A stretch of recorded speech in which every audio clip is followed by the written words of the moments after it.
To continuously sustain that wonder, that sense of wanting to know, is the basis of science and mysticism. We have no way that a human could perceive a system of that complexity, and yet each of us has it. We can make new strains of mathematics, we can make computer simulations, but we'll never get it. I'll never get the brain. But even this brain can be manufactured with something as simple as a piece of a carrot or a bread.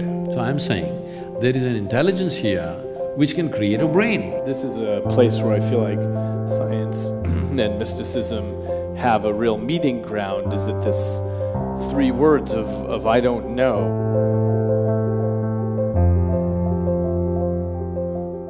Jananam sukadham maranam karunam milanam maduram smaranam karunam. Good evening, everyone. I said good evening. Tell us about that chant. The chant, these are certain types of invocation. In the sense, the distinction between an invocation and a prayer is, prayer is an effort to talk to whatever other dimensions that people believe in. Invocation is a way of inciting a certain dimension of who you are for a particular type of activity. So this chant is mainly talking about how birth is sweet, but death is compassion. Because if you cannot die, that's not a good thing, you know. We don't want to die right now, but suppose you cannot die at all, what do you do with it? It'll become a serious problem. Though birth and life is very sweet, death is a great compassion if it comes at the right time. Meeting and mingling is very sweet, but memory is a great compassion. And if one transcends the process that we refer to as time, then the whole existence is compassion for you. That's what the chant is, I mean, generally saying.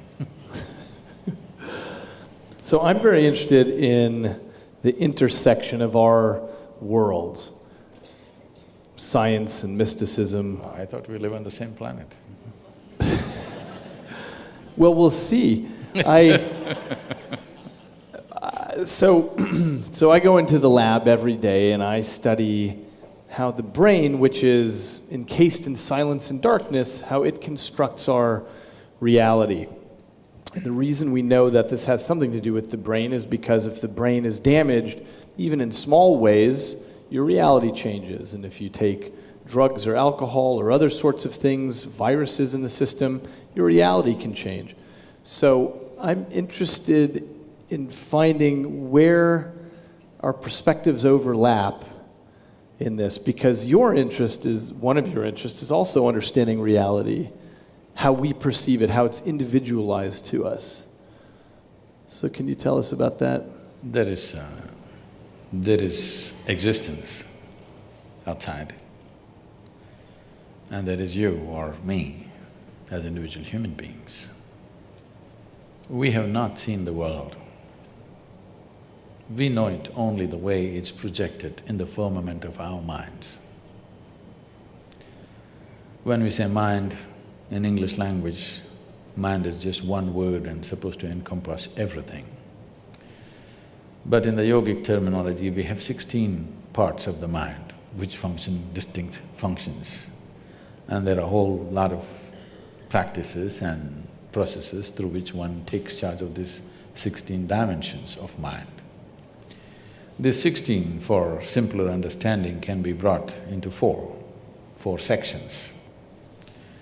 The first dimension of the mind is we are referring to as buddhi, or what is generally considered intellect. It is the intellect. I think modern societies, particularly modern education, has become too overly focused on the intellect. Aristotle, you know. I'm not talking about your boy. Because of… we got too engrossed in… we got too mesmerized by our own logic, and we have invested too much in human intellect, leaving out the other dimensions of intelligence that functions within us. When we say intellect, it is the logical realm of what's happening in our minds. Or in other words, in your intellect, you can't make your intellect agree 2 + 2 is 6. It has to be 4, otherwise you'll think it's crazy. So, it's factual, it grasps the facts of life and assimilates and makes an analysis of that and lets us penetrate through the world. Or in other words, intellect is like a knife. The sharper, the better. Knife is an instrument which is used for cutting things open. So this is one way of exploring the world, by dissection. This is how, you know, at least in high school you must have dissected something. Maybe an earthworm or a cockroach or a frog, I don't know how far you went. This is one way of knowing things, you definitely grasp something, but you never grasp the intrinsic nature of life by dissection. So there are other dimensions of intelligence, and another aspect of the intellect is the second dimension of the mind, we call it as ahankara, which in English language would translate as the identity.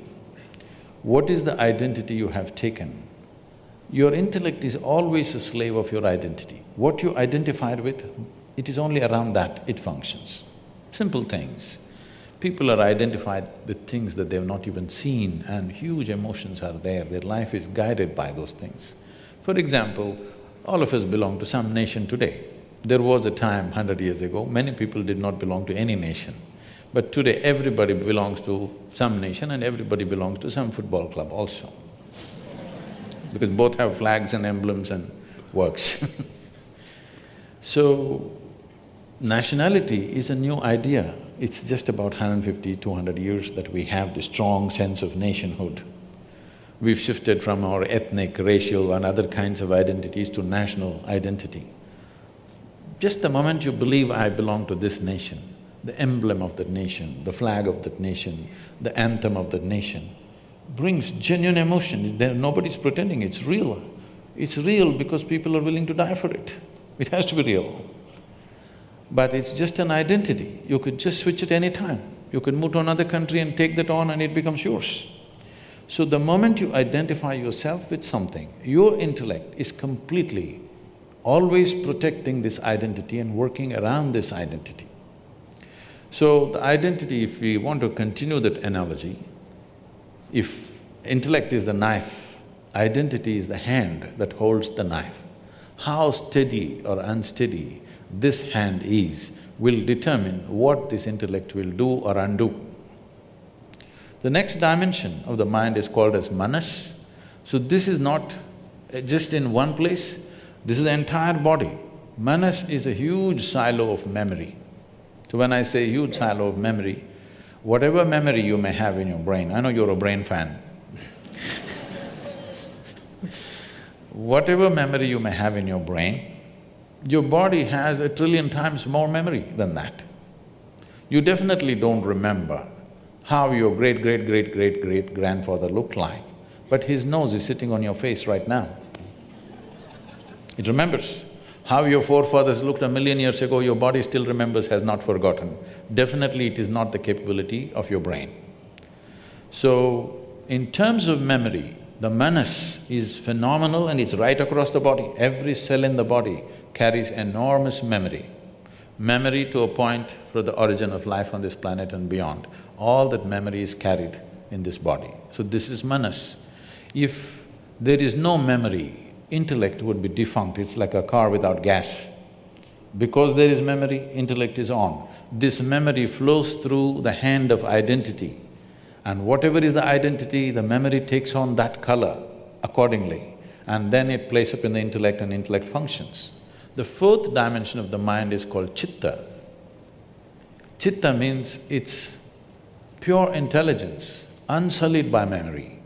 There is absolutely no memory, free of memory, it's just pure intelligence.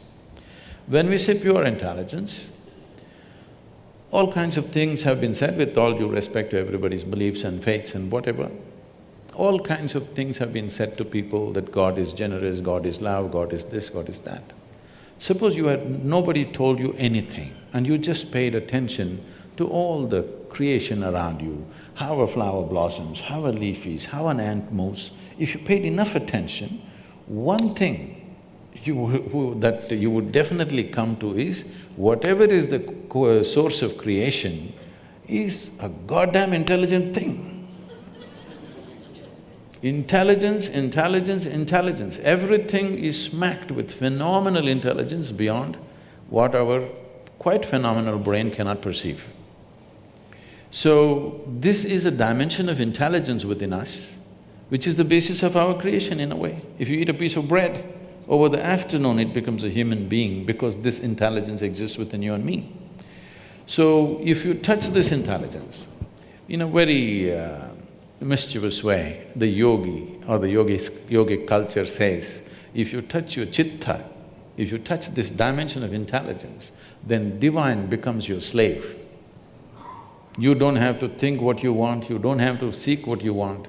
If you touch this intelligence, everything that you wish to know is yours. It's just you have to just direct your focus and it's all there because there is a dimension of chitta.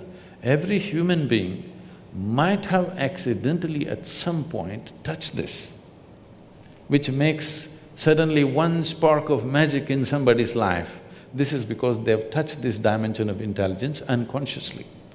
Now, the question is only about how to get there consciously and to stay there. So, these aspects of the mind are not entirely located here, it is right across the system. I kind of think this is the endeavor of science, is to take the intelligence all around us and across our system and try to understand the principles of that. It's a way of going out and trying to understand the blueprints around us in a way that can be made conscious. And we've made lots of progress that way, and we've walked on the moon, and we've cured lots of human suffering that way by viewing this deep intelligence, which I totally agree with you about, as something that we can make understandable, take it from the ineffable to the effable. And that's part of it's part of what's maybe the biggest part of what's made our world what it is today. If I can intervene, when you say understandable, that means we can put it into the parameters of logic. What if there is a dimension of intelligence within you which does not fit into the parameters of logic? Trying to fit everything into the parameters of logic means the surface intelligence, which is the intellect, which is our survival mode. If we don't have an intellect, we wouldn't survive in this world. What is a survival instrument? We are trying to put all dimensions of life through that, and it has to pass through that sieve. That will completely skew the process. I would want to know that the things that are available to the intellect can't encompass the intelligence of a flower and of a birth and of a body and so on. I take the point that there may be limits to our intellect, but I don't know where those limits are. And I don't know how to guarantee that there are borders there beyond which there's something else. See, science has done incredible things in the last 100 years, no question. Our life is the way it is today. The comfort and convenience that all of us are enjoying is essentially because of the outcome of the scientific endeavor on the planet. There's no question about that. But at the same time, the limitation of science is we are trying to touch a dimension which is beyond physical nature with a physical stick. Something that you and I had talked about before is this issue of time perception. It's one of the things I study in my lab, and I was mentioning to you that I think it's one of the most stubborn psychological filters we have, by which I mean time seems to be a construction of the brain because we can easily manipulate it in the laboratory, so you think something lasted longer or shorter or something happened in a different order. And there are many physicists like Einstein who were very clear on this point that time doesn't actually exist, but we're trapped inside of it. And so this is an interesting example of using our intellect to sort of come up against a glass wall and say, you know, there seem to be things past this wall, and it's impossible for me to know what it would be like to be free of time, for example. See, time is a very relative experience. Every human being would know this in some context. On a particular day, if you are very, very joyful, 24 hours passed off like a moment. On another day, you're depressed, 24 hours seems like a eon.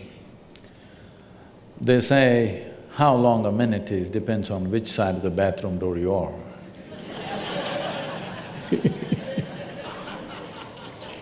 Somebody says, just 1 minute, wait. So, the basis of time, as I perceive it, you must pardon me because I'm uneducated, okay? The only thing I know, I mean, being uneducated is not an easy thing. Yes, sir, because from the first moment you're born, your parents, your teachers, every other adult around you, everybody is busy wanting to teach you something that has not worked in their life. Yes. Everybody's trying to instruct you on something, it doesn't matter what. The only thing that they know better than a just-born infant is they know some survival tricks, the adults. They don't know anything else about life. They have not perceived any life any better than a child. They just know a few survival tricks. They know how to make money, they know how to build this, they know how to do that, but they do not know life in any sense. Because all these other things are just accessories of life, they're not life. Life is something that's throbbing within you. So when we come to time,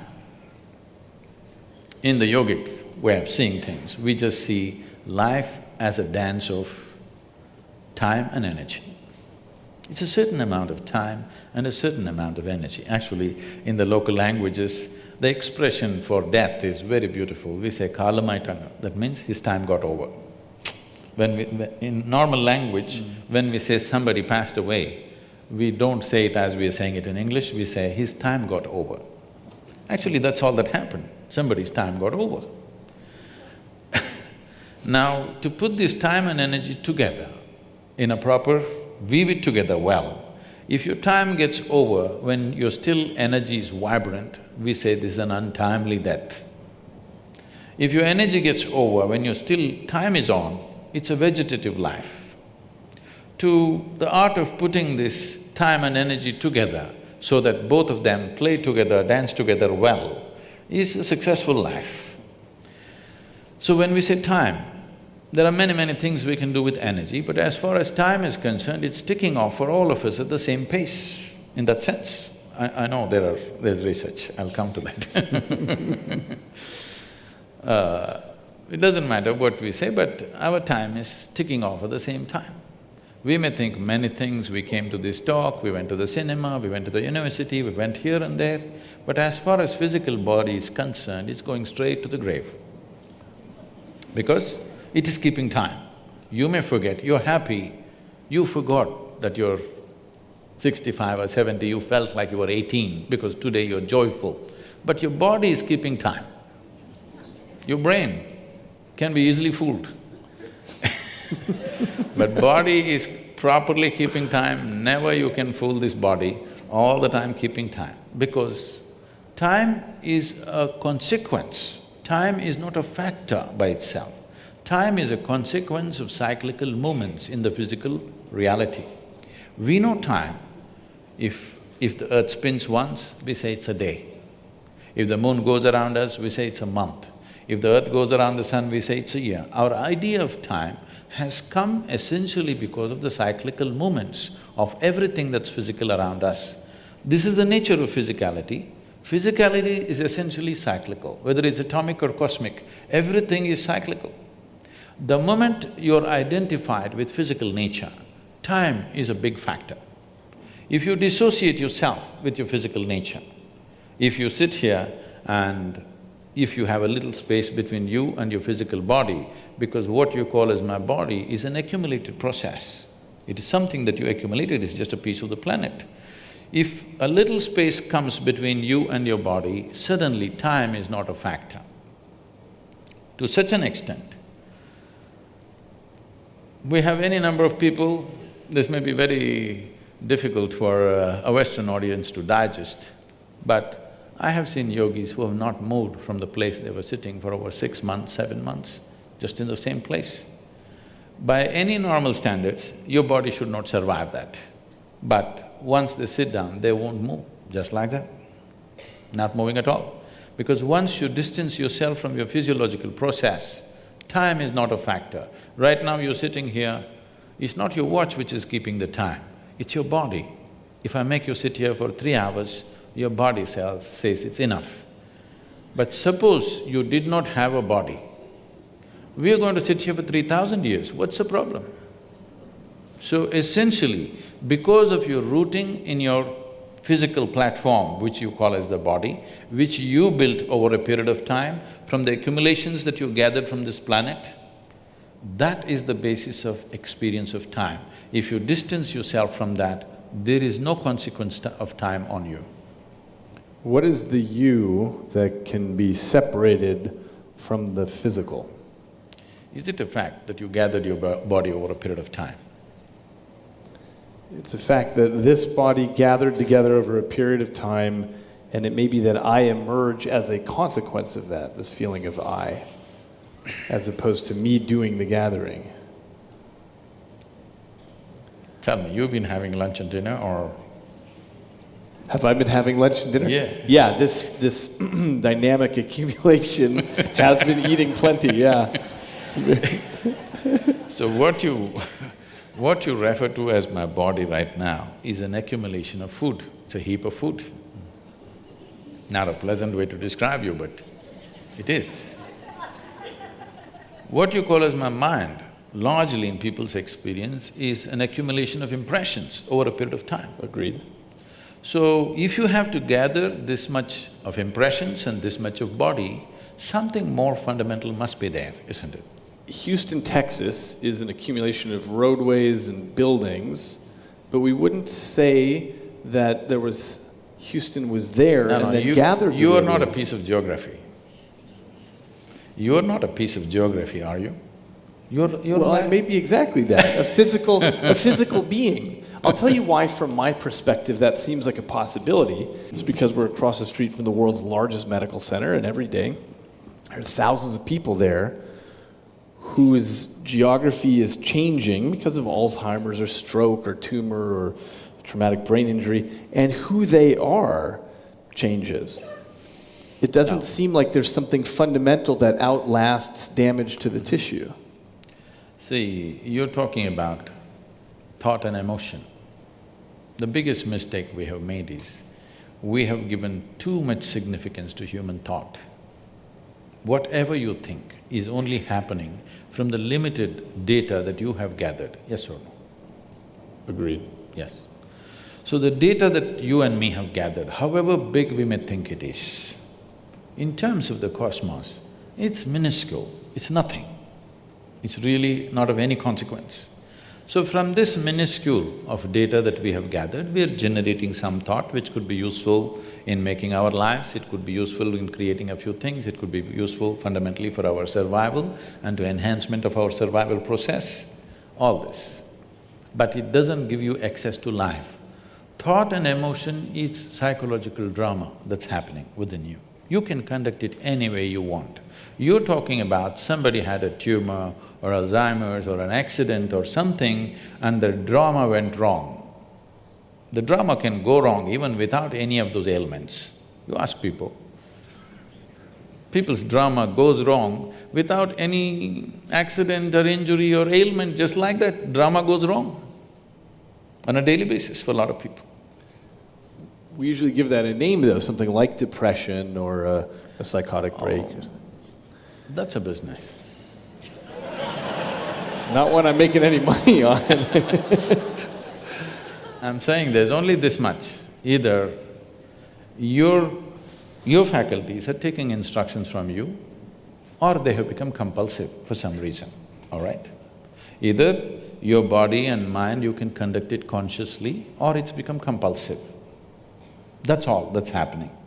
Whether you call it physical ailment or mental ailment, all that's happened is just this, that your fundamental faculties of existence on this planet is your body and your mind. These two things, you have lost grip over them. So it can become this kind of ailment or that kind of ailment or whatever, but fundamentally you have lost charge. That's all that's happened. If your body and your brain took instructions from you, would you create depression? Would you create illness? Would you create anything? You would create highest level of pleasantness for you, isn't it? We certainly would if there were a separate you that could gain that control. See, we can come to this like this. There is something called… because I see that you keep referring my brain. If you say my brain, that means it's yours. What is yours can't be you, right? It's a colloquialism that we use because I need to refer to this one in here. I need to specify which brain I'm talking about. See, when I say my hand, I know even without my hand I can still exist.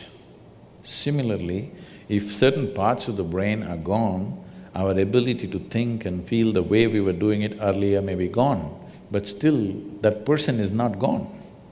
That's the question. So if I lose a little part of my finger, I'm still me, but if I lose a chunk of brain tissue that same size, I can be someone completely different. No, you're talking about personality. Personality is again an acquired thing.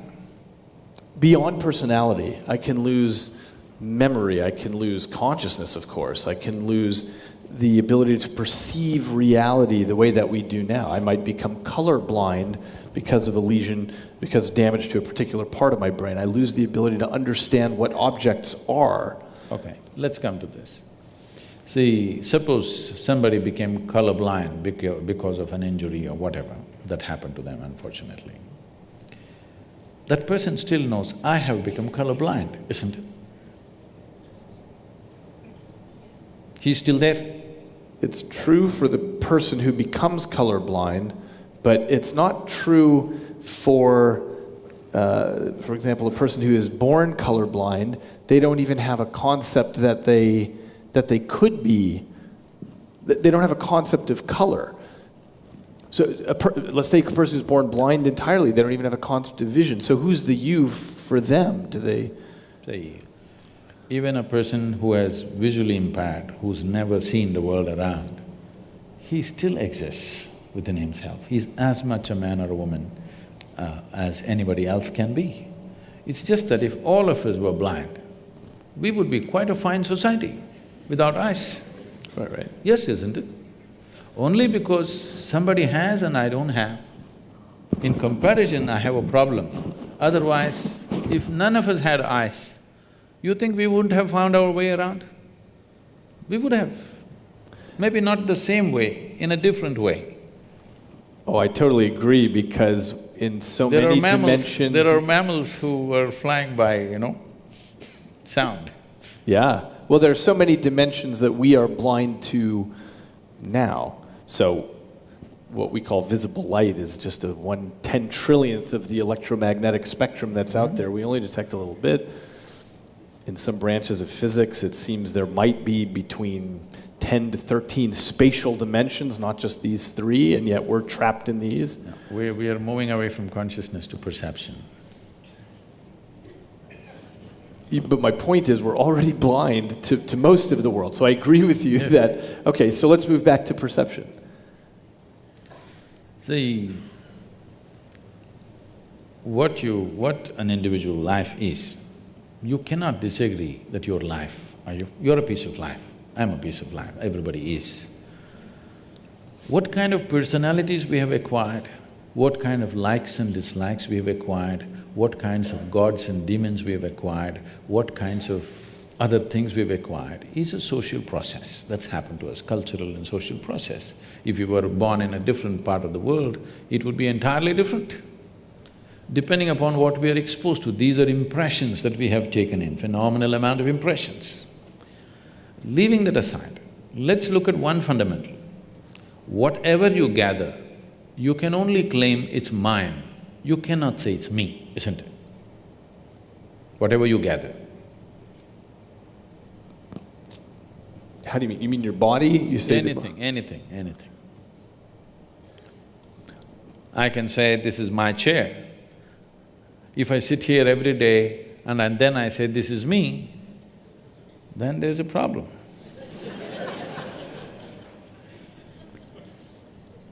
I think there's a possibility that it's exactly what happens, that the stuff that this piece of life can end up controlling becomes me. The reason I think of this as my hand is because it, most of the time, is under the control. My hand is okay, no problem.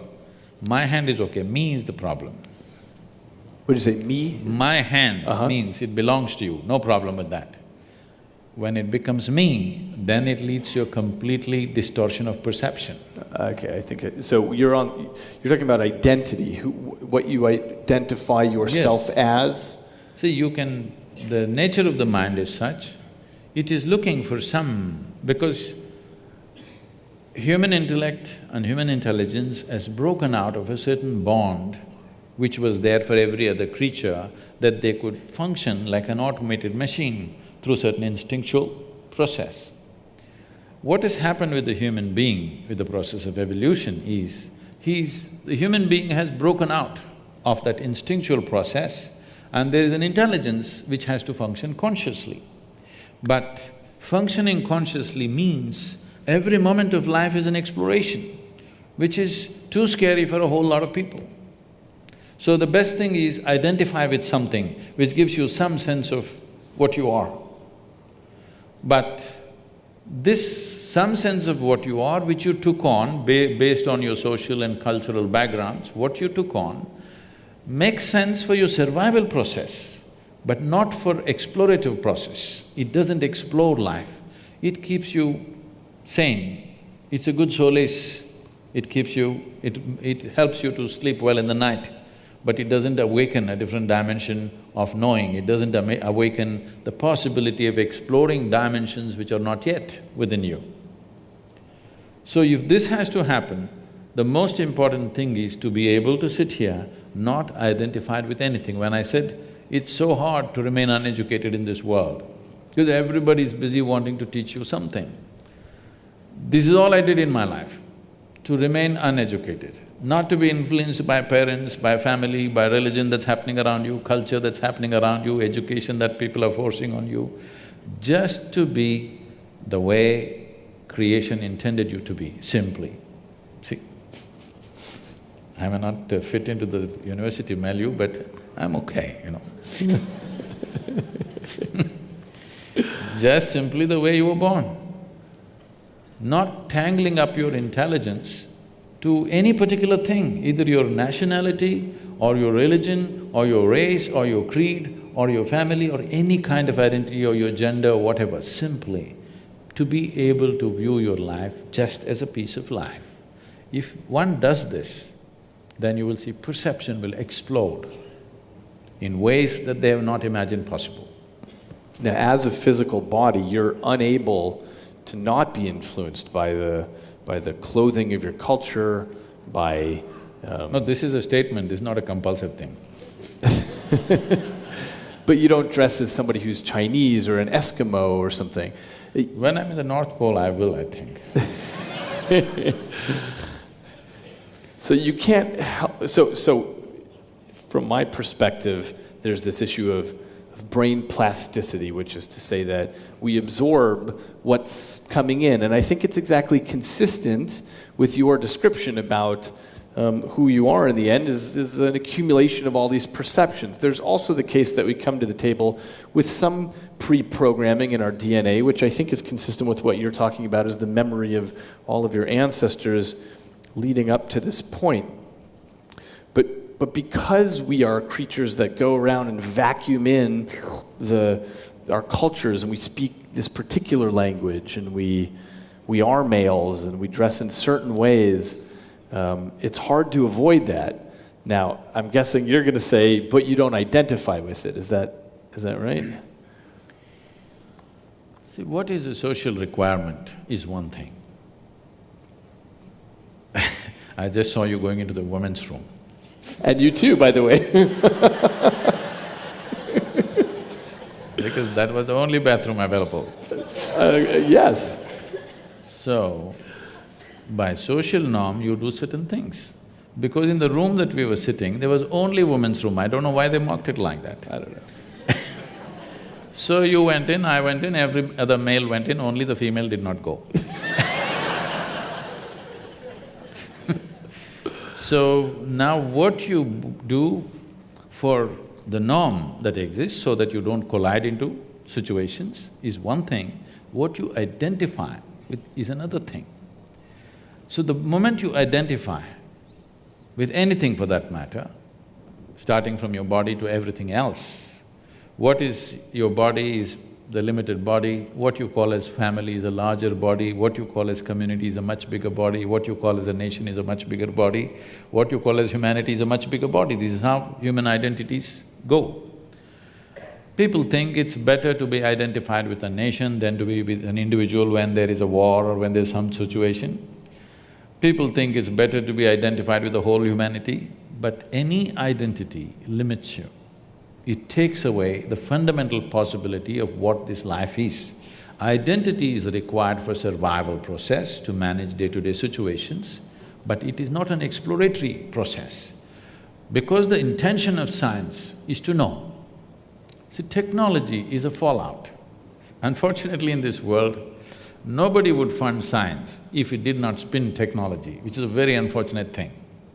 Because human intelligence wants to know, it need not be useful, it simply wants to know. So technology is useful, and what is useful today, tomorrow you may realize is very destructive, it may take away our life. So technology has to be judiciously looked at, what to apply, what we should not apply, but that judiciousness is gone because everything is commercialized and it's on, full force. Everything that we do after 50 years, we come back and say we did the wrong thing, now we're doing the right thing, and again after 25 years we come back and say then we did the wrong thing, now we're doing the right thing. Every stage of life we seem to know it perfectly well, but after some time looking back we know we did not know nothing, we missed too many pieces. So technology is something that we have to judiciously do. Science must happen rampantly, mysticism must happen rampantly because this is simply exploratory. This is not about seeing how to make it useful. But today, modern science has become a slave of technology. If you don't make it useful, nobody is going to fund you anymore. If you simply say, I want to know, nobody's interested in this. How can it be turned into an enterprise? That's all they're interested in. This is a wrong way to approach science, because science is a fundamental need within a human being wanting to know. It's the nature of human intelligence. It is not something that somebody made up. It's not a bunch of scientists who made this up. This is a fundamental need within human intelligence wanting to know. It is the nature of a human being, if he sees something new, he wants to know what this is, whether it's a small thing or a big thing. So to continuously sustain that wonder, that sense of wanting to know, is the basis of science and mysticism. It is only the fundamental approach is different in the sense, science is trying to achieve everything through physical means, by taking physical quantities, going by the physical laws. But physical is like the peel of the fruit, it has no purpose of its own. The peel is useful only as a protective layer to the fruit. Once the fruit is eaten, peel goes to the trash can. See, right now, the fruit is inside. So this body is very important. we have to feed it, we have to decorate it, we have to dress it up, we have to pamper it in so many ways. Tomorrow morning if the fruit is gone, nobody's interested in this body anymore. Nobody wants to transact with this anymore. Only because there is something else inside, body is such great significance. Once this is gone, what is this? This is just like a fruit peel. People want to get rid of it at the earliest. At least in America they dress it up. In India, within 4 hours you must get rid of the body, that's the rule. Because once it's dead, leave the dead to the dead, you know, somebody said long time ago. Once, as long as they're alive, you do whatever. Once they're dead, you're done. Because the peel is meaningless without the fruit. Right now, the fundamental flaw in this approach is, though it's produced phenomenal results in terms of well-being for us, comfort for us, convenience for us, the kind of comfort and convenience we're enjoying, no other generation ever has known on this planet. This is a fruit of science or technology rather. In spite of that, will it lead to human well-being? That's a question mark. Comfort and convenience will come, but will well-being come? That's a question mark, because if you look back on the humanity, let's say 100 years ago or 1,000 years ago, how people were and how people are you today, are you more joyful than them? Are you more blissed out than them? So, are you more blissed out than previous generations? It's not true. We are in much more comfort, but we are not in much more joyful states or pleasant states within ourselves. Or in essence, our well-being or the fundamental quality of our life has not changed, though the physical quality of our life has changed like unimaginable proportions in the last 50 years. So, we are trying to approach everything through physical means. If you go through physical means, you will hit that glass wall somewhere. I think, in my perception, I'm not a scientist, I don't know all of it, but in my perception, I think the physicists are near the glass wall. They might not have hit it, they're near. That's the unknown question, right? We have no guarantee how far we'll get in science. And we may run… By glass wall, I assume you mean we run to a place where we say we can't go further. Where the present faculties will not be good enough. The present faculties of 5 senses and a brain will not be good enough. That we hit a long time ago. So for example, things like quantum physics, you can't understand it, but you can write it down in equations that make predictions accurate out to 14 decimal places. So we think it's pretty good and we can build new things out of it, that we can see things much smaller and much farther away than we ever could before. We understand the wondrousness and the subtleness of everything around us much better than we did before. But the actual physics, a human can't understand. We just make tools to get where we need to go with it. So we've already hit that point. And certainly it's the case with the human brain, which is made up of almost 100 billion specialized cells with thousands of trillions of connections between them, and every second… I like the way you're saying it with the passion. Like some people are talking about food or something else. I'm a brainy instead of a foodie. You feed on the brain. Yeah. But the reason it's easy to be passionate about it is because it's a system of such unimaginable complexity that it bankrupts the language. We have no way that a human could perceive a system of that complexity, and yet each of us has it. There's this 3-pound organ that we're carrying around, but we've already hit that point a long time ago in science where we realize we can make new strains of mathematics, we can make computer simulations, but we'll never get it. I'll never get the brain. All I can do is take the way that you explained the 16 aspects of the mind, you simplified it down to 4. The best I can do is take the thousands of trillions of connections in the brain and make some cartoony model that my impoverished intellect can sort of get a sense of. They're building a simulator, brain simulator, you know? Yeah. Andrew Markram is busy building this simulated brain. all that is fine. We are looking at the physical mechanics of what's happening. The complexity of what's happening is beyond the physical mechanics. See, looking at the physical mechanics of the brain, the neuronal function and the electric… this thing that's happening, the waves that are flowing, whatever things happening, is fantastic because of the complexity of what it is, the sophistication of what it is. It is the gadget, no question, okay? This human gadget is the gadget on the planet. Of what we have seen, this is the most sophisticated gadget on the planet, there's no question about that. Keeping that aside, but even this brain can be manufactured with something as simple as a piece of a carrot or a bread. So I'm saying, there is an intelligence here which can create a brain. Why are you ignoring that intelligence? I think that's the heart of science, is to try to understand what that is. What I mean by that is, so we have different approaches in science to get there, but studying the genetic code and understanding how the heck with 27,000 genes can you unpack a human being? Because whatever the truth is of what's happening spiritually, if there's a separate you or not, what we know for sure is that you can unpack a human being from these 4 letters of amino acids, and these base pairs that make these proteins, and somehow that all gets unpacked, fueled by bread and carrots and so on. These kind of questions have always been on human mind. It happened almost 15,000 years ago. Adi Yogi, that means the first yogi, he had 7 disciples.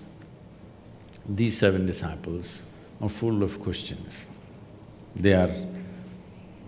Some of them are astronomers, some of them are serious mathematicians, things like this. They have a million questions. After some time, Adi Yogi is bored with their questions because whatever they ask, it's just a product of their intellect. They're not able to ask a question beyond that. So they ask, what is the nature of this, your cosmos? Where does it begin? Where does it end? How big is it? He's just bored. So he says, your cosmos, I can pack it into your mustard seed. The entire cosmos, I can pack it into your mustard seed, he said. Then they were flabbergasted by this. Then they said, what is it made of? If you can pack such a huge cosmos, which we can't even imagine where it begins and where it ends into your mustard seed, what is it made of? He was completely bored, even not to utter a word, he simply said like this. 5 elements. Just these 5 elements, the entire universe is a play of these 5 elements. If you master the 5 elements, you have a key to every aspect of creation. If you don't master the 5 elements, if you approach it from outside, as you approach it, it will take on 1 trillion new forms. As you try to study it, it can take on 1 trillion new forms as you're looking at it, because that is what it is capable of. Just 5 things. 5 million things would be difficult. 5, I'm sure you and me can study, isn't it? At least I'm capable of 5. You're talking in millions and billions, but I'm 5. Are you going to tell me what the 5 are? Huh? Are you going to tell me what the 5 elements are? These 5 elements, it's called earth, fire, water, air, space. These are 5 things. Maybe. Maybe that'll work in the end. Everything is just within this. Everything that you call as physical creation has substance of some kind. This is earth. And all of it is in movement, that's called air. All of it ascribes to some temperature, that is fire. And in everything there is water, which is the cohesiveness. If there is no water, there is no cohesiveness in anything. And all of it is held together by what we call as Akash. Here we're calling it as space. In English language, it doesn't really describe what we are saying, but it's called Akash. Maybe a more closer word in English language would be ether, etheric space or whatever they're calling it as. Okay. So, these are the 5 things, whether an atom or a subatomic particle, everything is made of these 5 things. So you don't have to study the trillions of things which are manifestations of these 5. If you understand these 5 things, if you have grasp over these 5 things, then everything becomes accessible. So the fundamental, the most basic process, unfortunately, the word yoga conjures completely wrong images in America. The most fundamental aspect of yoga is called Bhuta Shuddhi. This means cleansing of the elements so that you can feel them separately in your own system. This very body is 72% water and 12% earth, 6% air, 4% fire, remaining is space. If you take charge of these things, what you need to know, everything that is life is here because modern physicists are saying, as you sit here, every subatomic particle is in communication with the rest of the cosmos. If it is so, you just have to become alive to it. You just have to become receptive to it. Rather than going around the cosmos and studying, if you sit here, it's reverberating because the nature… I think there is some constructional theory, something coming up in California, I don't know, you must be acquainted with these things. I blurbed the book actually on the back. So fundamentally what they're saying is, whether it is the smallest thing or the biggest thing, everything, the fundamental design is same. It is only the complexity and sophistication which is improving. Between an amoeba and you, the fundamental design is same.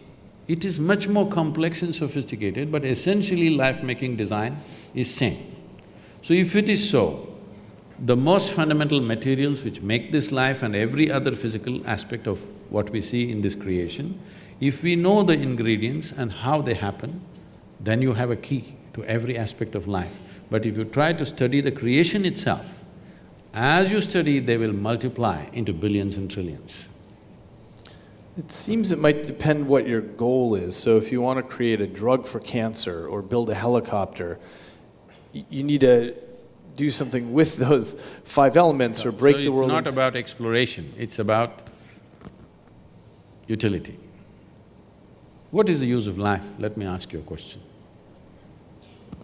I would love to know. I've wondered that question. And I get it that science isn't getting me there. I mean, I've been in science my whole adult life, but I don't know. I get much more towards that question when I read literature, which was my first love before I went to science. So I take the point that science doesn't help me on that front at all. What would you say? I've wondered what the point is.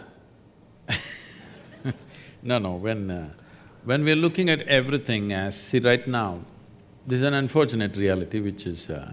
doesn't agree with my aesthetics of life. Right now, science has moved from an exploratory process to an exploitative process. If you see an atom, how to use it. If you see a bacteria, how to use it. If you see an elephant, how to use it. If you use a whale, how to use it. Of course, the next thing is if you see a human being, how to use them. This is where it's going. Everything, how to use it. This is not what life is about. You may get to know how to use every damn thing, but still, life won't get any better. If you know how to keep this one, life will get better, believe me. If you just know how to sit here blissed out, life will get better. I see that point. Let me ask you, I'm curious what you think is reality out there, because I think you and I come from the same perspective that we're very limited in what we can actually see, and that an animal would see reality differently than you and I might see it differently also. If one of us has synesthesia, and so when we hear music, we see colors, things like that, then we might have very different realities. So what would it be like if you could get beyond the physical trappings? See, language can go only thus far, whether it's science or literature. It can go only that far. When you speak any language, it must make logical sense. If it does not make logical sense, people are leaving right now. Yes, because language has this… language is deeply enslaved to the fundamental logic which is a product of our intellect. Without it, we could not speak. So now you're asking about something which is not going to be logically correct. So I am not willing to make a fool of myself here, talking about something that's not going to make sense to them right now.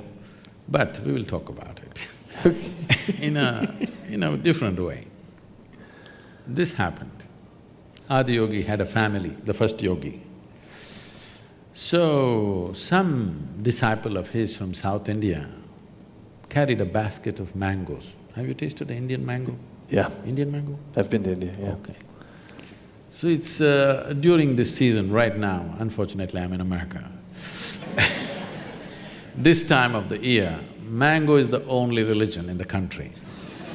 Everybody is head to toe mango, okay? So, mangoes drive us crazy. In southern India, we have over 200 varieties of mangoes. So, different days they want to eat different types of mangoes and they want to cook mango, they want to… everything is mango, okay? People have come up with facial creams, mango creams and everything. So somebody carried a basket of mangoes and came all the way to Himalayas to offer it to their guru. But by the time they came, the basket one by one, mangoes going bad, either they threw it away or they ate it up, something happened. By the time they came there, only one mango was left. One beautiful South Indian mango. I'm talking about it like you talk about brain.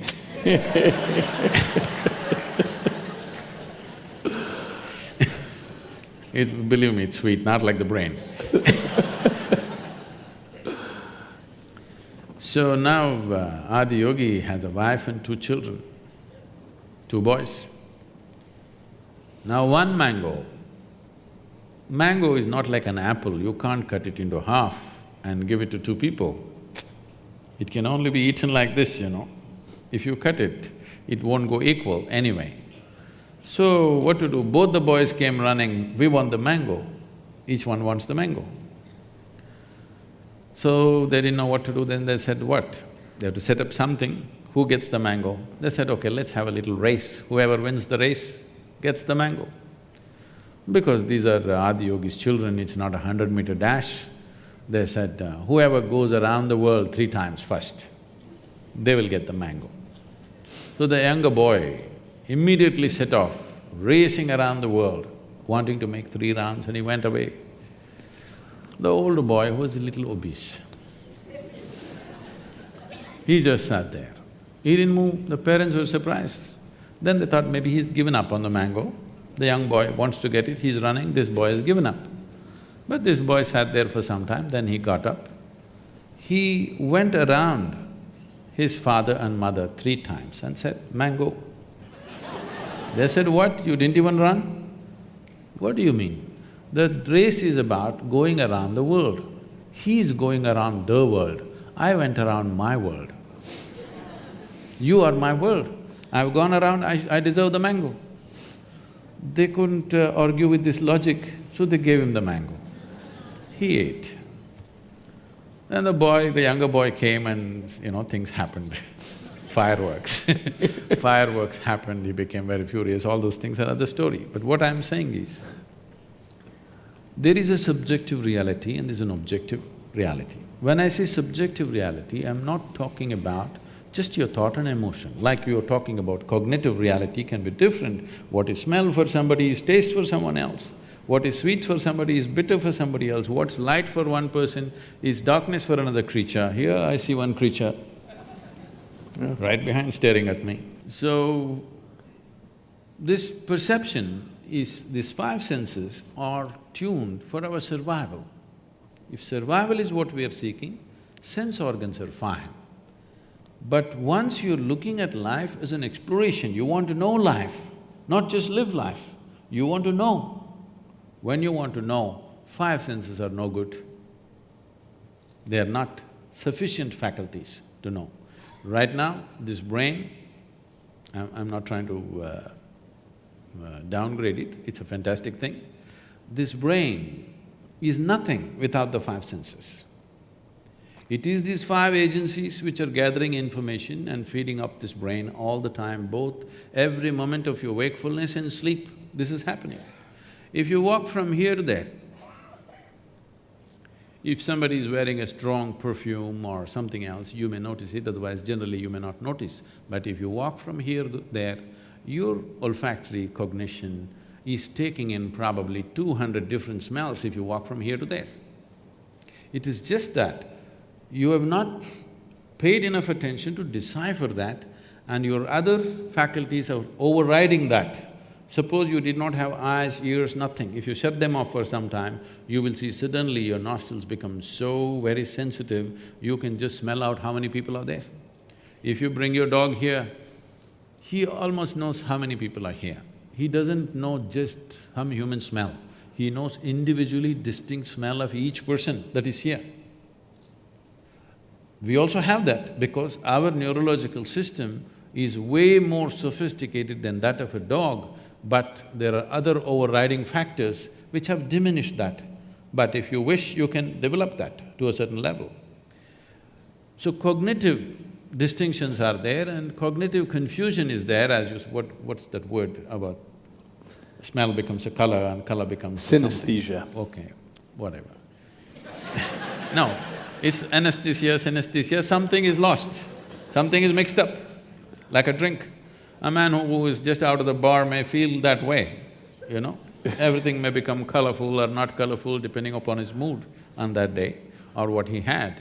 So, these things are happening because you can impair these things or enhance these things with a little bit of chemical stimulation or injuries or diseases or… This is essentially a chemical soup. What kind of a soup is the question.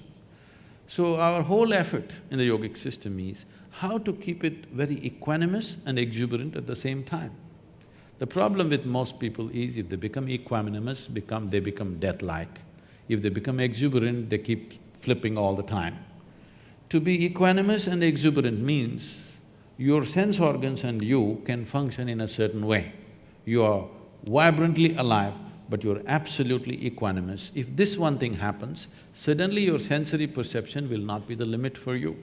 There are other dimensions of perception which will not come into one's experience unless there is a certain level of striving.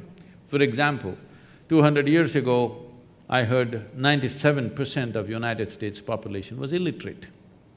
Today, probably almost 100% literacy in the country. How does this happen? It's the infrastructure of schoolrooms and human infrastructure of teachers and many other things and books and whatever. If this infrastructure was not built, even today we would be in the same condition, isn't it? So similarly, for turning inward, there is no infrastructure. Few individuals may be doing it somewhere, but there is no large-scale infrastructure in the society as to look at life just as life, not as to how it is useful. Life need not be useful, it's a phenomena beyond our use. It is a phenomena to be experienced. We have come here to experience life, not to use life, isn't it so? Hello? We have come here to experience life, not about how to put this to use. This is not a work donkey. I'm trying to understand this issue about knowing. So where we clearly have overlap in the way we go about it is wanting to know things, wanting to understand everything around us. But there's a sense in which we're not limited by our intellect because I have the opportunity to ride on the back of all the other humans on the planet and those that have come before me. It's a collective intellect that's now encoded on Wikipedia and in millions of books, and I have an opportunity to take experiences from across the world, places I've never been, ideas that I would have never thought of, and so on, and feed all that in. So it's a much richer diet, first of all. A much richer data. It's a diet of data. I mean, it's what shapes my next thoughts, is what I've taken in. No, it is just that today we have access to much larger data than maybe 100 years ago, all right? But still, we've already looked at this, it's still a minuscule, isn't it? I agree. Compared to the whole cosmos, still minuscule. But it's moving in the right direction. The unslakable thirst for knowledge that humans have means that there's this ratcheting up each generation. So it's not that it is of course the case that I'm limited in my thoughts to the impressions that I've had, but I have a much bigger fire hose of impressions now that can build on the scaffolding of the generations before me, the things they've already figured out, so that I can start at the next level and move up. Start at the next level for what? Towards what end? That's a good question. I mean, it's toward the end of knowing in the way that science cares about knowing. So putting aside usefulness of technology, just the way that scientists ask questions. Richard Feynman, the physicist, said, science is like sex. Sometimes something useful comes out of it, but it's not why we're doing it.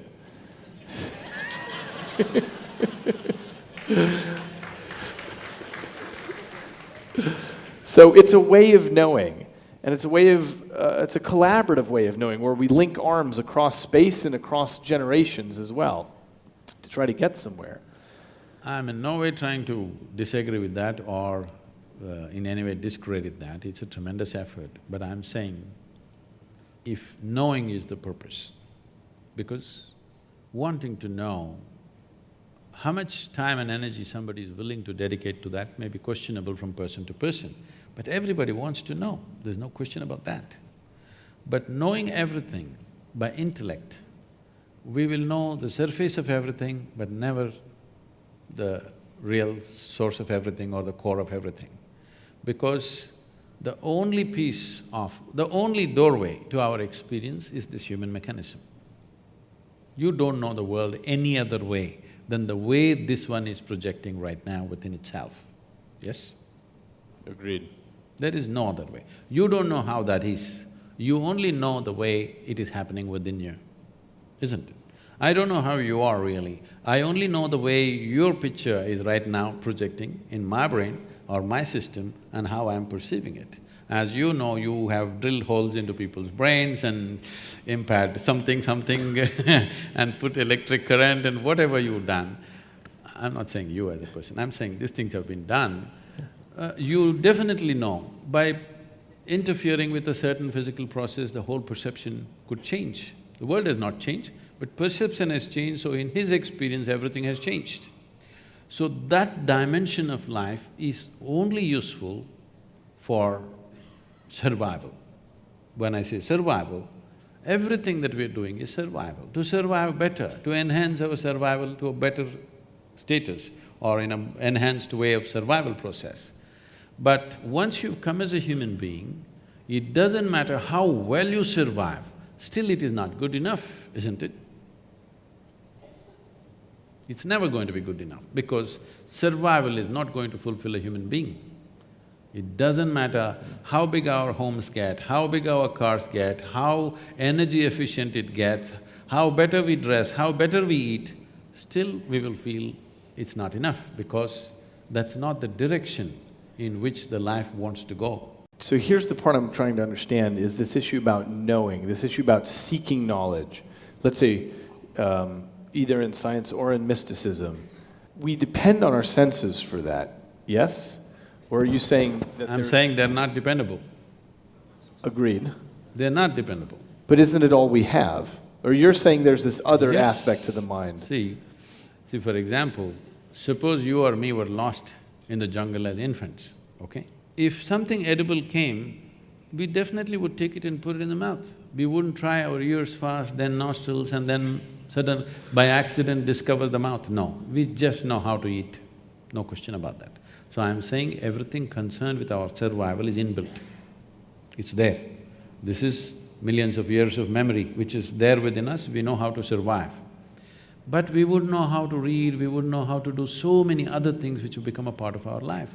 Do you remember when you were 2 or 3 years of age, when they tried to teach you that alphabet, the damn A, how complicated it was?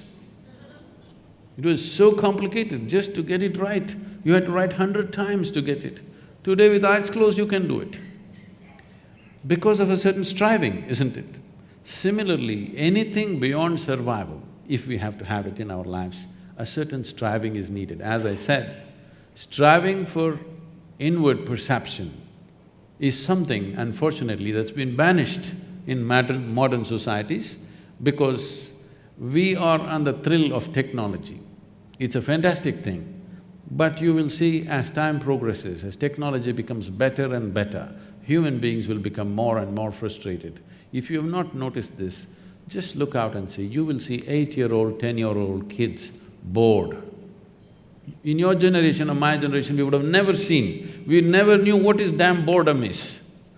When you were 8 or 10, you were just bubbling with life and on, But today you see 10-year-old kids are just bored with it because they've seen the damn cosmos through their phone screen.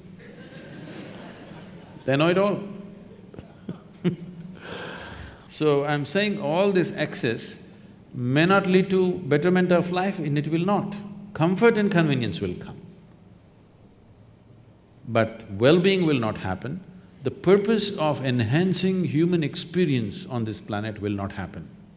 It will only entertain us intellectually big time, which it is, no question. I'm not saying it's wrong, but I'm saying it's limited.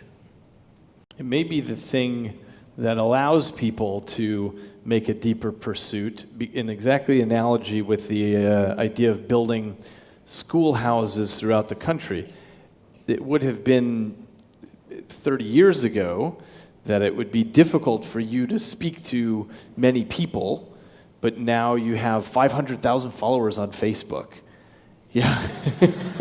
As I was telling you, I was in a very large gathering of people and somebody asked me, Sadhguru, what about all the gurus, ancient gurus who were there, what about them? I said, nothing. I am the greatest guru. Because when Krishna was there, he could speak to… he was a very gentle human being, probably he could speak to 50 people at a time. When Gautama came, he stood up and spoke more loudly. Maybe 100 people. Vivekananda came, he had a big voice, maybe he spoke to 200 people. Look at here, right now I'm speaking to 50,000 people, and if I want, I can speak to the whole world sitting here. So I'm the greatest guru ever. Because technology has definitely facilitated that, no question. But at the same time, technology doesn't have discriminatory powers. As you can deliver well-being, you can deliver disaster through technology by itself. It doesn't have a mind of its own, it is a certain capability, and all machines and whatever we have created technology, from a bicycle to a spacecraft or a computer or whatever, essentially only what we can do, enhancement of that. Because we can speak, now a microphone has come, a telephone has come. Because we can see, a telescope has come, a microscope has come. Only what we can do, we are enhancing it with various machines and gadgets we are creating. We have not created one machine or gadget to do something that we ourselves cannot do in a rudimentary way. I agree with that. So I'm saying you're only enhancing your five senses. For now, yes, but No, it as can… you know… See, right now, it can happen. Right now, with a phone, I can talk to somebody in India. Technology may come, I can smell the food that they're cooking in India. If I'm missing home, they can turn on the phone and I can smell the food from India. It may happen. I'm not saying it's beyond that, it's very much possible it may happen. But I can do it without a phone also. So, you're very interested in inner engineering.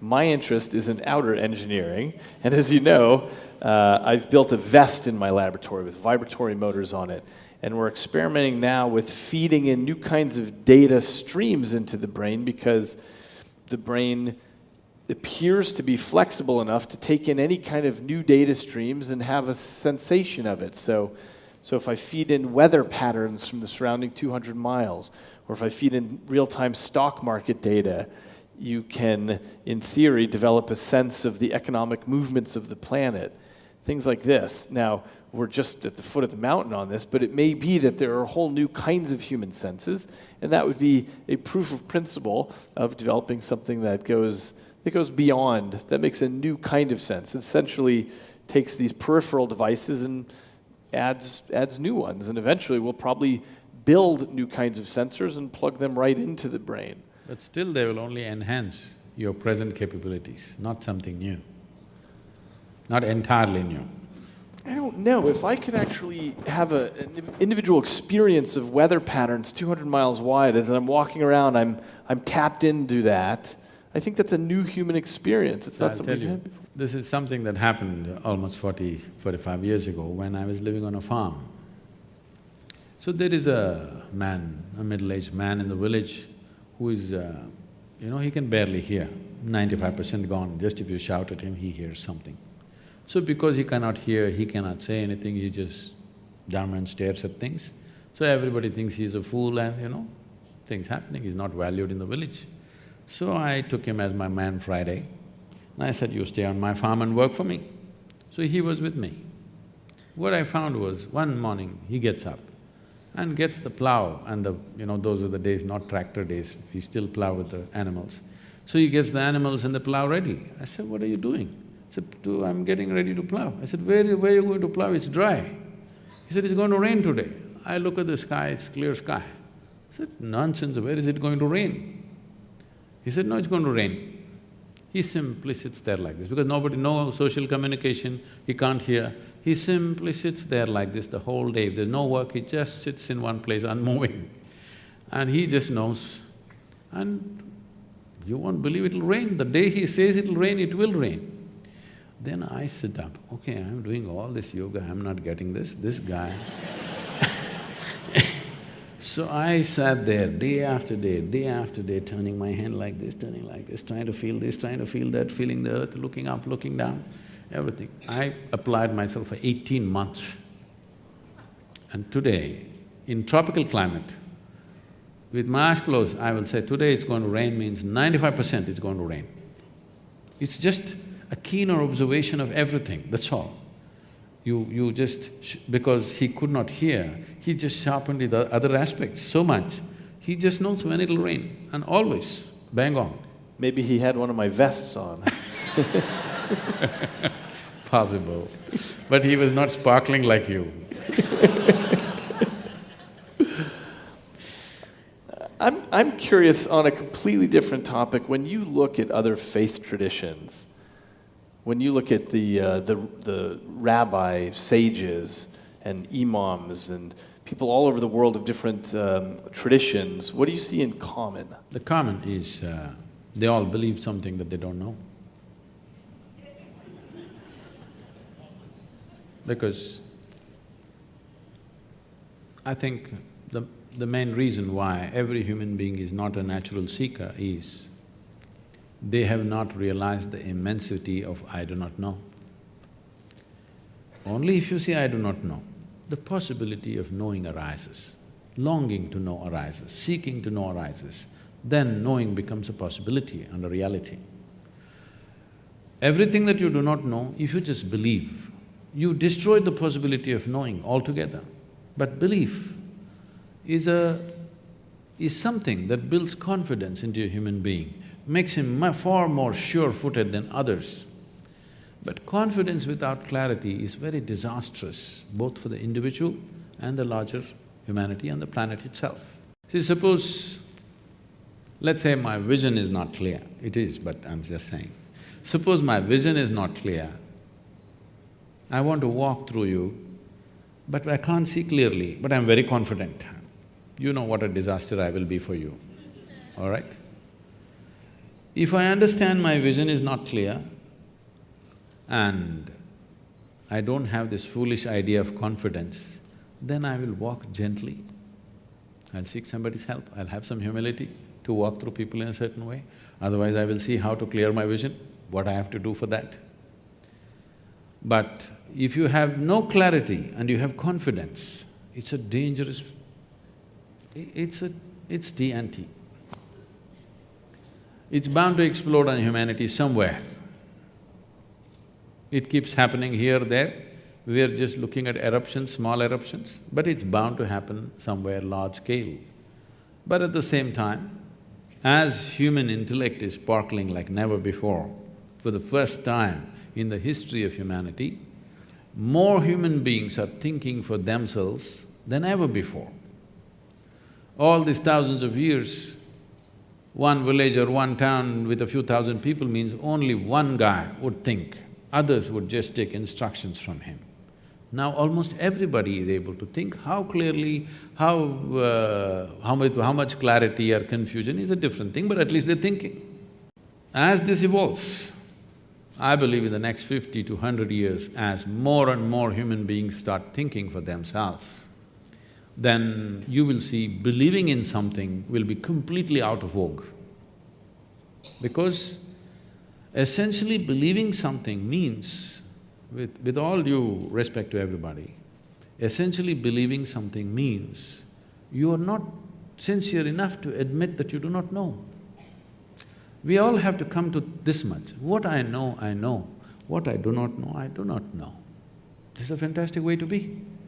And I do not know person cannot fight with anybody. That's the biggest thing. I know, always there is a fight. So, all these religious processes which are ended up as religions, at one time when they started as an individual experience for somebody. That person shared his experience with a few people around him, maybe a dozen or maybe 100 or maybe a few thousand he shared. And over a period of time, it gets organized and becomes something totally different. So, it has a huge responsibility of handling psychological well-being of the human beings in the sense, see, human beings are psychologically always confused and they don't know where to be, what is their well-being, and for every small thing there is confusion, you know. It's something that I realized when I went to the university. I refused to… I'm sorry, I'm speaking in a university. I refused to sit in the classrooms because it was too uninteresting for me. So I sat in the garden outside under a tree. Once I planted myself there, everybody knew that I am there every day, without fail, under the tree where all kinds of debates and discussions we started, and people started coming to me with all kinds of problems. You know, students having their own problems, their education problems, boyfriend, girlfriend problems, parental problems. As I sat there and heard through everybody's everything, in these 3 years that I was there, I must have heard thousands of people about their problems. It became like a problem point. Anybody has a problem, they come to me. I realized I was the only freako who did not have a problem. Everybody had a problem, which made them normal. I did not know what's a problem. It's not that everything was perfect, but it's just that I didn't view it as a problem. I just saw situations are there, some works for me, some don't work for me. But everybody has a problem. If you really look at it, the problem with humanity is just this. From being a monkey or a chimpanzee to a human being, it's actually a small change, you know. From a chimpanzee to a human being, there is only 1.23% DNA difference, I believe. That's not much, isn't it?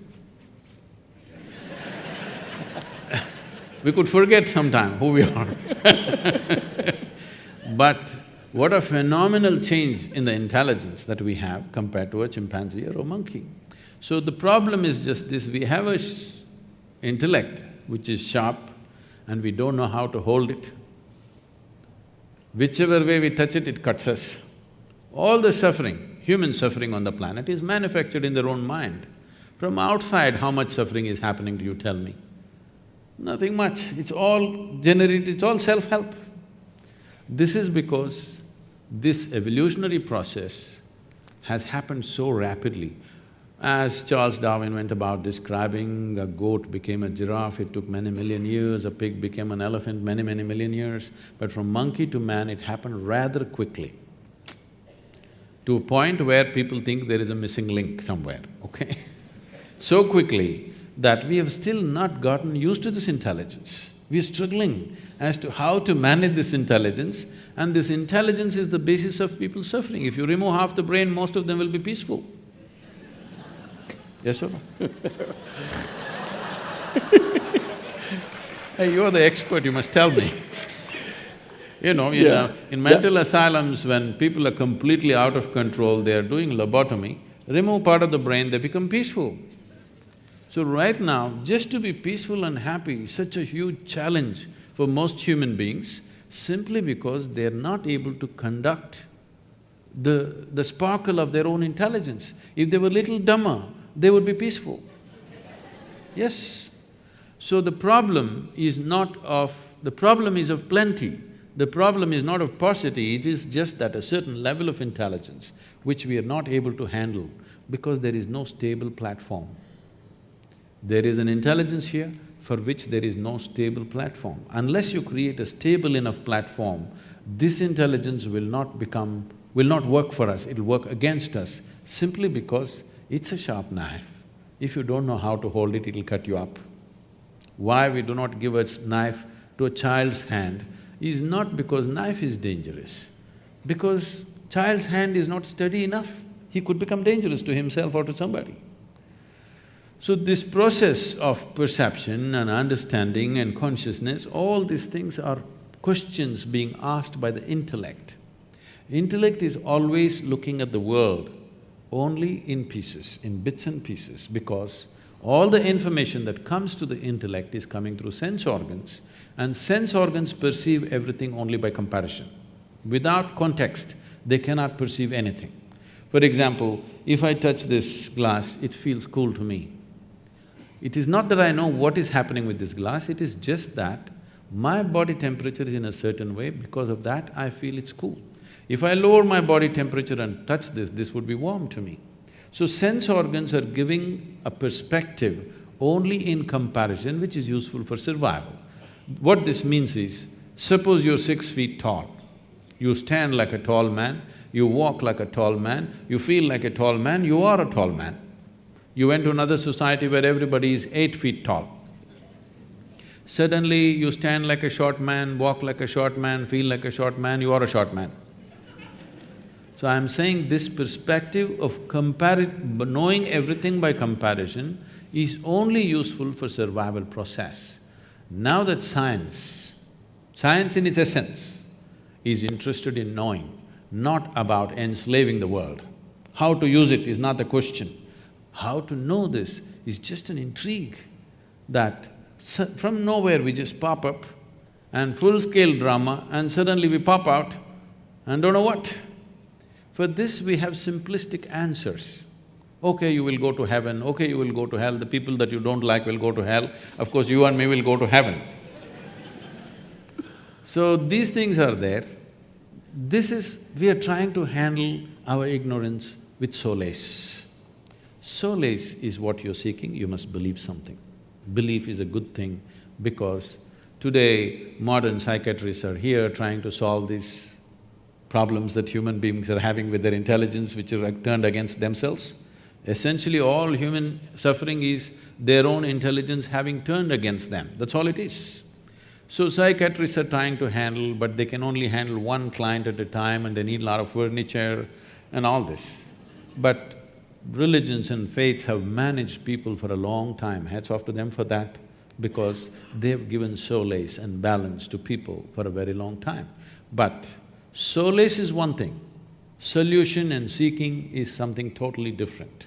If you're talking about seeking to know, then belief systems are of no consequence. If solace is what you're seeking, yes, you must believe something, because instead of going to weekly psychiatrist sessions, if you simply believe something, everything will just settle down within you. It's a fantastic tool that way. This is a place where I feel like science and mysticism have a real meeting ground, is that this 3 words of I don't know. And sometimes science gets a bad reputation about this, and people say things like, well, scientists have proven this or that, but scientists never use the word proof or truth or, we know this is the way it is. Instead, this capacity to hold on to multiple hypotheses at the same time and say, I don't know what is the right answer, is part of the scientific temperament. It's an important part of the fabric of everything we do in science, is this understanding that Mother Nature is way bigger than we are, and that we, in our lifetimes, might not get anything but one step closer to in the direction of truth. The process, the methodology employed by science, it's not one lifetime. If you come for 1,000,000 lifetimes, still you will not know, because the phenomena of creation is such, as you're studying it, it'll multiply into 1,000,000 more. That is the nature of creation. The same things can become so elaborate. I think this is what is happening to science. What they thought is one thing, they looked into it, they found 1,000,000, they thought, okay, we got 1,000,000, they looked into that 1,000,000, it became 1,000,000,000, endlessly it's going on, because that is the nature of creation.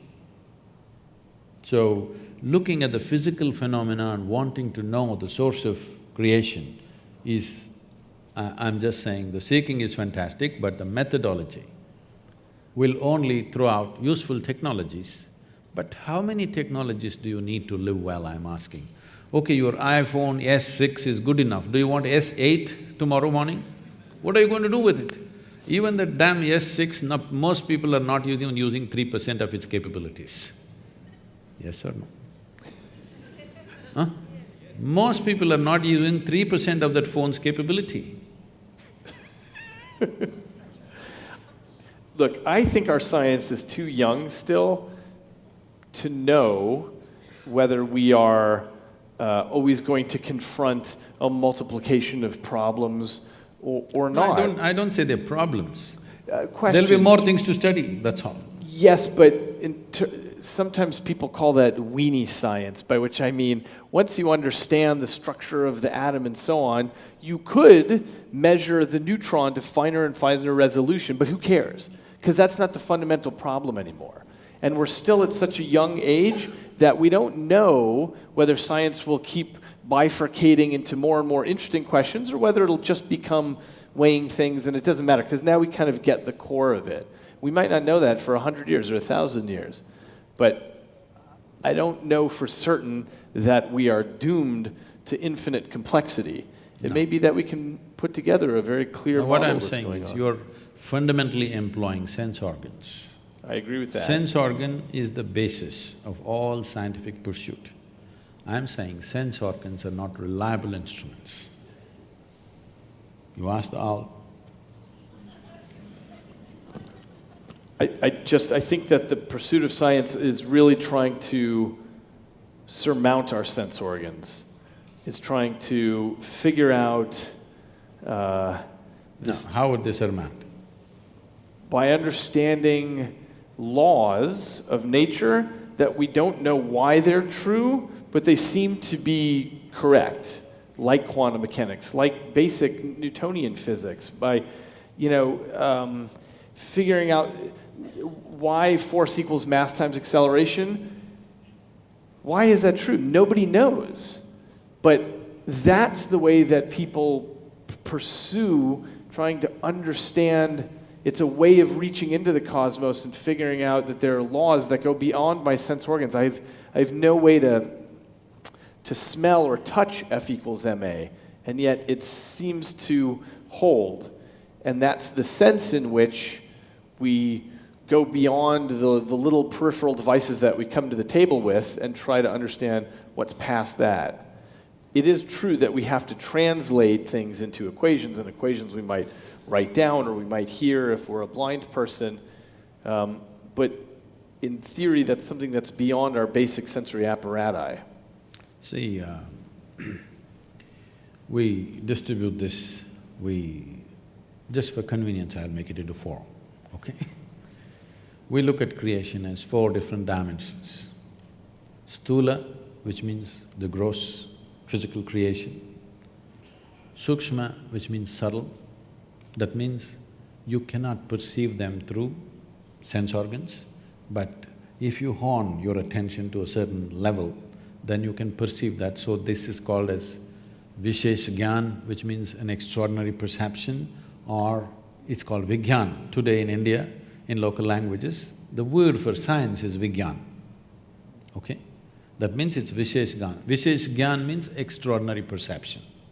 So we are perceiving things that our sense organs could not perceive, but still they are in the realm of physicality. And all physicality is perceivable through sense organs if they are honed well. If you may not be able to perceive, some other creature on the planet is able to perceive. I think…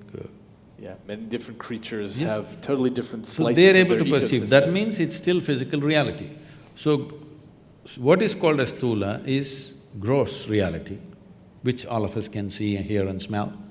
What is considered as sukshma, still physicality, but so subtle that your eyes and ears are not good enough for that, but if you're willing to pay attention, you can perceive. Then next is called as shunya, which literally translates as emptiness in English, but emptiness is not the word. It is physicality without form. There is no form. All physical has defined form, but shunya means physicality has reached a place where there is no form to it, it's just physical. or its fundamental material of physicality. The next is called as Shiva, which means that which is not. That means that which is not physical at all. So, existence is seen as these four components, and how to perceive these four dimensions. There's a whole methodology. Why I'm saying this is, if only scientists who have pursued things so far into physical reality, if they pay little attention to the most fundamental physicality, which is themselves, if they turn inward rather than constantly looking through a telescope or a microscope, if they spend equal amount of time turning inward, I think something phenomenal could come out of it. For many scientists, the reason they turn outward is as a way of understanding what this is all made out of, which would include understanding something about what a piece of life is. Let me ask you this. When you say, I am a piece of life, you are a piece of life, I hear that and understand it in a particular way, but I want to know what you mean by a piece of life.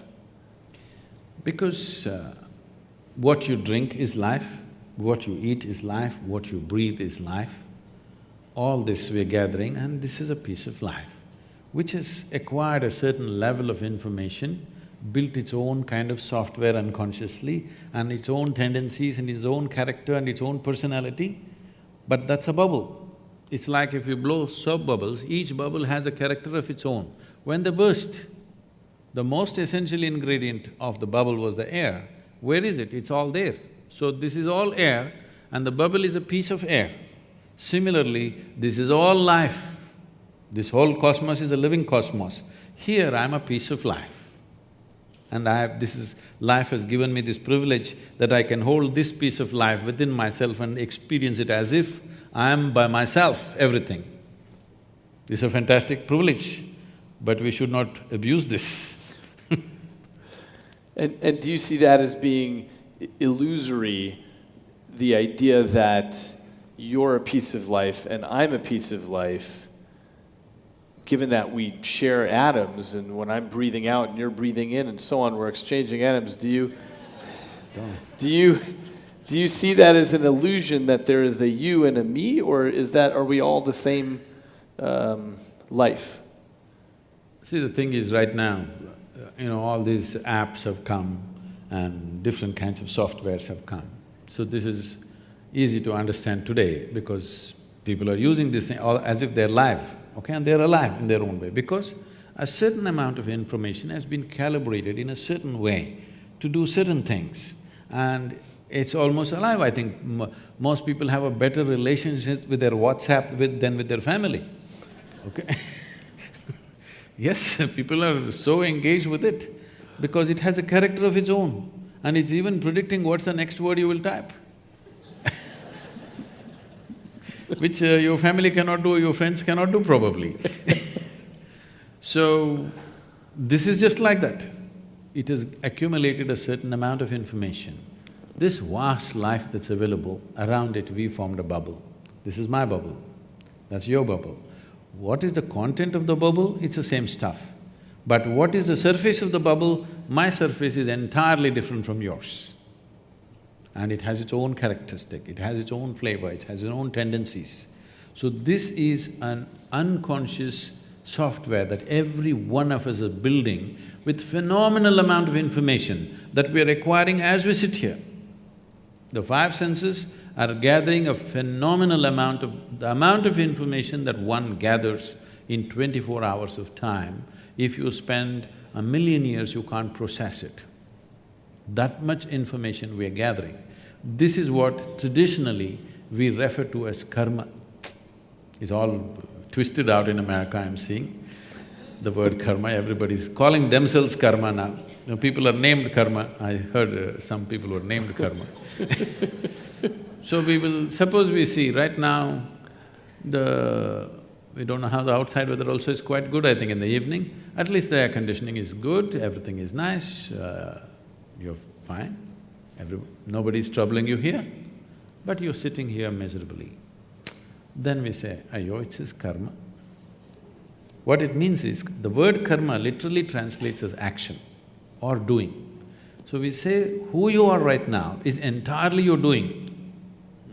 The way you have structured yourself, knowingly or unknowingly, the kind of womb that you were born in is also an unconscious choice because you created a certain type of tendencies, that's where you moved, in search of that kind of tendencies. What facilitates that? So this software is building up all the time unconsciously. So only thing that I want to say now is, whatever you can do unconsciously, if you are willing, you can do the same thing consciously. If you can build so much software unconsciously, if you are willing, you can restructure that consciously. I can show you millions of people who restructure themselves in a matter of few weeks.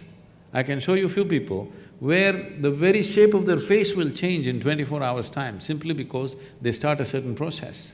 Entirely, their whole personality is altered within a matter of 1 or 2 days of doing certain processes because distancing yourself from your genetic memory, there's an entire process. Most Indians have forgotten, otherwise it was there in every family. Whenever somebody dies or even when your parents are alive, there are processes how to distance yourself from your genetic memory. Because this is very important, if you want to be a unique fresh bubble of your own, then you must distance yourself from genetic memory, otherwise you will see at 18 you're a great rebel, you don't want to be like your parents and this and that.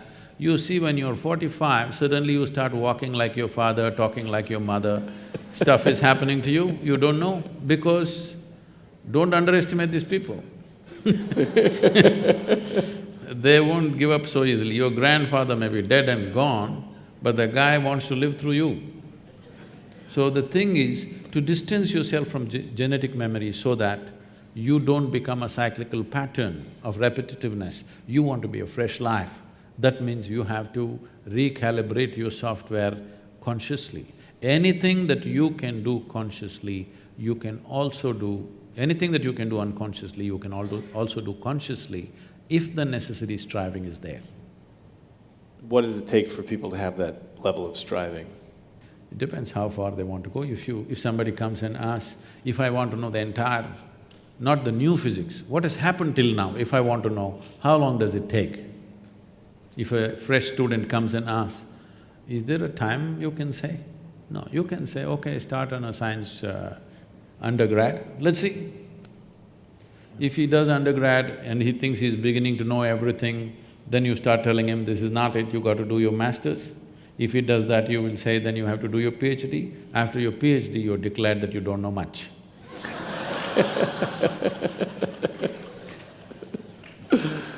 That's right, that's the path of wisdom and science, is learning how little we know. The most basic thing that one can do, how long does it take means, the most fundamental thing is, first of all, to know that there is another dimension of faculty within us, that there's another way of perceiving things, that there is something beyond, not as a belief, not as a conclusion, not as something that is said in some scripture or by some guru or some teacher or whatever, but by yourself to know, beyond this body, beyond this mind, there is something within you. This experience, if this has to happen, I would say if you are willing to dedicate just 30 hours of absolutely focused time, if you give me, in 30 hours' time, we can bring you to a place, we can give you a tool through which you know something beyond your physicality. What that thing is, you don't have to jump into a conclusion, but something beyond your physical nature will become alive within you and you know there is something beyond physical nature. If that is enough inspiration for you to continue your pursuit, then how long it will take the entire pursuit, you cannot say, each individual is his own. They're saying enough. Okay, I have a… I have a message that we're going to go to Q&A now. And Trent, is there a pattern to the Q&A in terms of people getting a microphone, or should they just shout? Okay, I see. There are microphone runners and people will raise their hand. Okay. I thought they were announcing dinner time.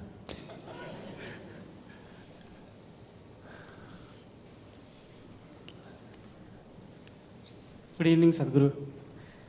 So my question is directed towards you. So I've heard from you in past that for this path of seeking, one does need a guru. One needs someone to show the light.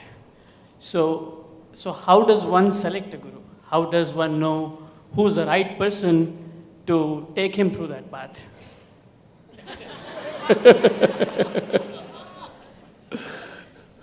I've got an app for that.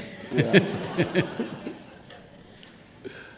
See, if I give you a torchlight in your hand, it still does not mean you're going to find your way home, okay? A torchlight just shows how you see it, whether you walk the right path, with how you handle this, all this is entirely left to you. But it lights up. The torchlight lights up so that you don't step into a drain or you don't step into a ditch. It lights up the place. But with the torchlight, many people have walked to their death. Yes? So people have. With headlamps on, they've gone crashed, right? So, this is just lighting up the place. What you do is always left to you. So, which is the best light? Today I think LED is doing well. So, who is the best light? It is… you should not make a conclusion like that, who is the best light on the planet. I told you, give me 30 hours. If it works very well for you, if it enhances your life, well, let's try 60 hours. If it works really fantastic, let's try a little more. Let's go in installments. I don't want anybody to be hanging on to me thinking I'm their savior or something. That's not the way to go for it. Experiment with it. If it works, let's put more energy and more time into it. If it works further, let's put more energy and more time into it. I think that's the way to go. Not today coming here and making a decision, okay, this is my man. This is not marriage, okay?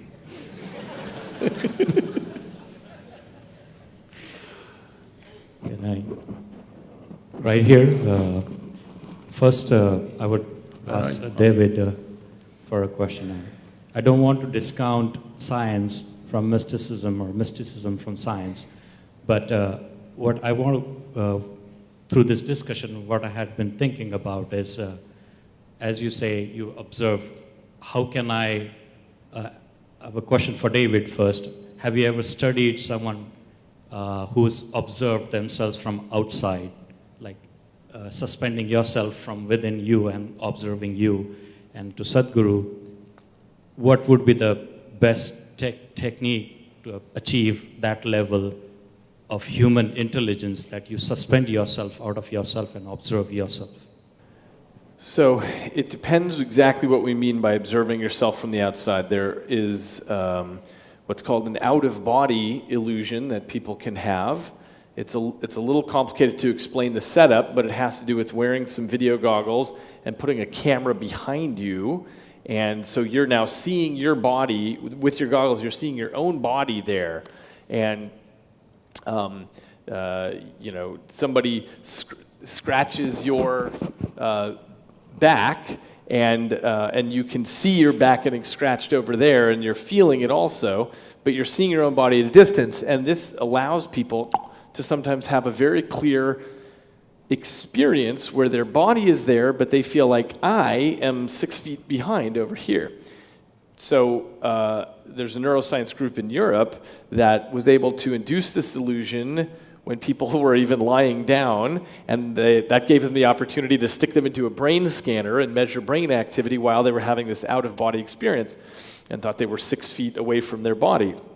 Brain imaging is limited in the sense that what we can say is, well, there are particular sets of Christmas lights that light up when you're having that kind of experience, but unfortunately, that's where science gets a little bit stuck, because we can describe the neural correlates of subjective experience, but we don't know yet why they're identical to that subjective experience. So the answer to your question is, it has been measured, but the answer is not satisfying. I must tell you my experience of this. I don't subject to these indignities anymore. Many years ago, it happened that somebody wanted to… I was in some institute in India, and it was a little bit of an obligation. I said, okay. They wanted to study my… measure my gamma waves in my brain. I did not know I had gamma waves in my brain. They said, no, you have, we want to study, you meditate. I said, I don't know any meditation. They said, you teach meditation to everybody. I said, yes, I teach them because they don't know how to sit still. You teach them methods of sitting still. If you want, I'll sit still. But their problem is their scientific study, they want the name of the meditation, the method and what happens to the gamma wave, something. That's how the process is. Then I sat still, they put some 14 electrodes to me and I sat there. After some time, maybe 15–20 minutes, with some metallic object, they started hitting my knee. I thought, okay, part of their experiment, and I sat there. Then my ankles, you know that funny place? Yeah. That very painful place? They're hitting that place. I thought, okay, it's their experiment, damn experiment, it's painful. But it became very persistent and extremely painful. Then I slowly opened my eyes, okay, why am I being beaten up like this? I opened my eyes and they were all giving me a weird look. I said, did I do something wrong? They said, according to our instruments, you are dead. I said, that's a great diagnosis.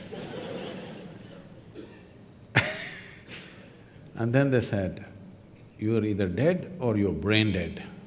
I said, no, that's too insulting. I'll take the first diagnosis. I'm dead, I'm okay. If you give me a certificate that I'm dead, I can live with that. If you give me a certificate I'm brain dead, that's not a good thing. So I don't know what this thing was about, but what I'm saying is, all instruments created by us are definitely lesser instruments than this one. It can't be more than that. Though a telephone can speak that far and I can only speak this far, all this, but they are lesser instruments in terms of sophistication. In terms of a particular action, they may be bigger than us.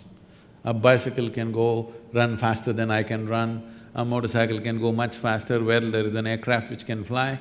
Yes, all that is there, but in terms of sophistication, there cannot be anything more sophisticated than who we are, because we cannot create something more sophisticated than ourselves. Whatever we create will be a byproduct of who we are. So in that context, using instruments to measure, yes, you can very easily fool the brain, you know, it's very simple. There are many techniques like this in yoga, like David is talking about, he was talking to me about how you could trick the mind, that a smell can become a sound can become something else. The whole lot of… without all these gadgets, there are many ways that you could trick the human mind. And the magicians of the world have mastered this thing, you know, simply like this, they pick things out of your pocket without you knowing what's happening to you. Because there is a certain way that you can use the faculty to go behind that and do certain things.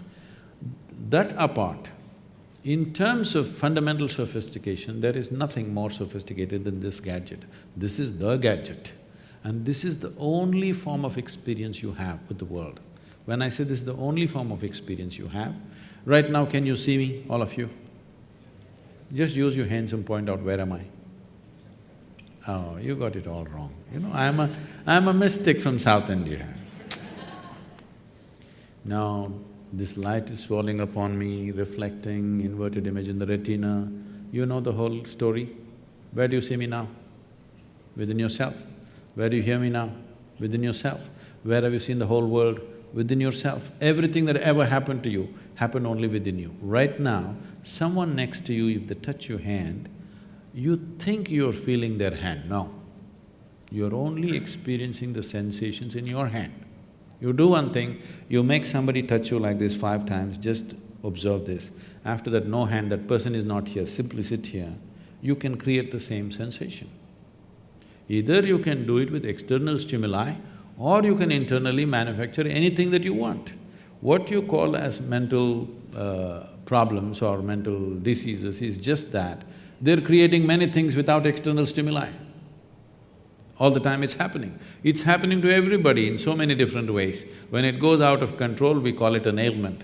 Otherwise, almost every human being is various experiences they are creating without any external stimuli. If you go through your dream, a dream is as true as a reality when you're going through it, isn't it?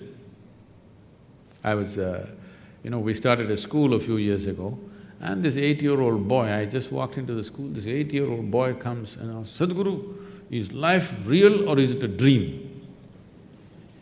I looked at him, this is an 8-year-old, you have to come with the truth, I said, "Life is a dream, but dream is true." "Go, Sadhguru, you're always like this only." But that's a fact. Life is a dream, the way it's happening within you right now, it's a dream, but the dream is true in your experience. But this dream, you can make it whichever way you want, whichever way you want. In the sense you okay for a joke? In the sense what? On a certain day, a lady went to sleep. In her sleep, she had a dream. In her dream, she saw a hunk of a man standing there staring at her. Then he started coming closer and closer and closer. He came so close, she could even feel his breath. And she trembled, not in fear. Then she asked, "What will you do to me?" The man said, "Well, lady, it's your dream."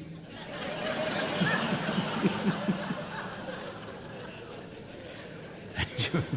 If you want to say something, please. So, it's your dream, you can make whatever out of it, and we can make this into a fantastic dream for ourselves and for everybody on this planet. Science and technology has done wonderful things for us to enhance our dreams, but I want the scientists to meditate. Thank you very much.